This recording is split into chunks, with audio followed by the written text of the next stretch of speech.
অনেকেই মনে করে গরমের দিনগুলোতে বিশেষ কোনো স্কিন কেয়ার করার প্রয়োজন হয় না। শুধুমাত্র মুখে ২-৩ বার জল দিলেই হয়তো স্কিন ভালো থাকে বা স্কিন হাইড্রেটেড হয়।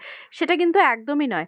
আমাদের যেমন শরীরকে ভেতর থেকে ভালো রাখার জন্য প্রচুর পরিমাণে ভিটামিন, প্রোটিন ইত্যাদি জিনিস খেতে হয়, যার ফলে আমাদের শরীর ভিতর থেকে ভালো থাকে। তো সেরকম স্কিনকেও আমাদের ভালো রাখার জন্য কিন্তু ভিটামিন দিতে হবে, হাইড্রেটেড রাখতে হবে, যেটা কিন্তু শুধুমাত্র জল থেকে সম্ভব নয়। তো চলো আজকে তোমাদের সাথে শেয়ার করি আমি আমার স্কিনকে কিভাবে হাইড্রেটেড রাখি এবং গরমের এই দিনগুলোতে স্পেশাল কি এক্সট্রা কেয়ার করে থাকি।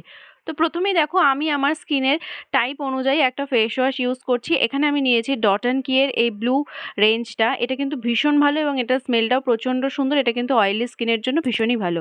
তো সেইটা দিয়ে খুব ভালো করে আমি আমার স্কিনটাকে পরিষ্কার করে নিয়েছি, ক্লিন করে নিয়েছি। এরপরে আমি আমার স্কিনে ইউজ করব কেমিক্যাল এক্সফোলিয়েট। আমাদের কিন্তু ফিজিক্যাল স্ক্রাব একদম ইউজ করা উচিত নয়, কারণ এতে স্কিনে প্রচুর পরিমাণে হার্শ কেমিক্যালস থাকে, যেগুলো কিন্তু আমাদের স্কিনকে ভীষণভাবে অ্যাফেক্ট করে।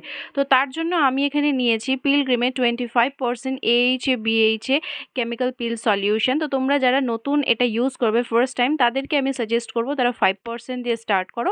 দেন তোমরা যদি স্কিনে স্যুট করে তখন তোমরা 25%-এ মুভ করতে পারো।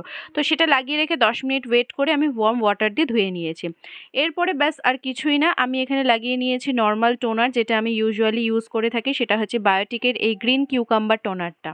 এটা স্কিনে খুব ভালো করে অ্যাবজর্ব হয়ে যাওয়ার পরে এরপরে আমি এখানে অ্যাপ্লাই করে নিয়েছি এই স্নেল মুকেন সিরামটা। এটা কিন্তু প্রচণ্ড ভালো এফেক্টিভ একটা কোরিয়ান প্রোডাক্ট।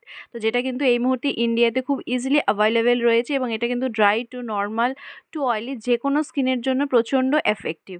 তো এটাকে দেখো খুব ভালো করে আমি আমার স্কিনের মধ্যে ব্লেন্ড করে নিচ্ছি।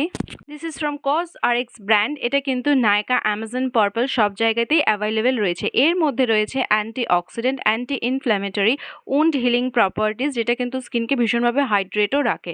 তো এটার নিয়ম হচ্ছে আমাদের ওয়েট স্কিনে অ্যাপ্লাই করতে হবে। এরপরে আমি অ্যাপ্লাই করেছি ডট অ্যান্ড কেয়ার এই ভিটামিন সি সিরামটা, যেটা কিন্তু যে কোনো রকমের ব্ল্যাক স্পট বা কোনো রকম অ্যান্টি এজিং থাকলে সেটাকেও কিন্তু খুব ভালো করে রিমুভ করে। প্রত্যেকটা স্টেপের পরে কিন্তু আমরা 15 to 20 সেকেন্ডস করে ওয়েট করব, সো দ্যাট প্রোডাক্টটা আমাদের স্কিনে খুব ভালো করে অ্যাবজর্ব হয়ে যায়। এবং লাস্টলি আমি এটাকে শেষ করব হচ্ছে ময়শ্চারাইজার দিয়ে। তার জন্য আমি এখানে অ্যাপ্লাই করে নিয়েছি ডট অ্যান্ড ক্রিয়ের এই সিকা নাইসিনামাইড ময়শ্চারাইজার। এটা কিন্তু অয়েলি স্কিনের জন্য ভীষণ ভালো একটা প্রোডাক্ট। এরপর আমি এখানে অ্যাপ্লাই করেছিলাম সানস্ক্রিন, যেটা আমি তোমাদেরকে দেখাতে ভুলে গিয়েছি, এবং সেটা ছিল হচ্ছে ফ্রম অ্যাকোয়ালজিকা ব্র্যান্ড। তো এই ছিল আজকে আমার স্কিন কেয়ার রুটিন। তোমরা জানাও কেমন লাগলো তোমাদের।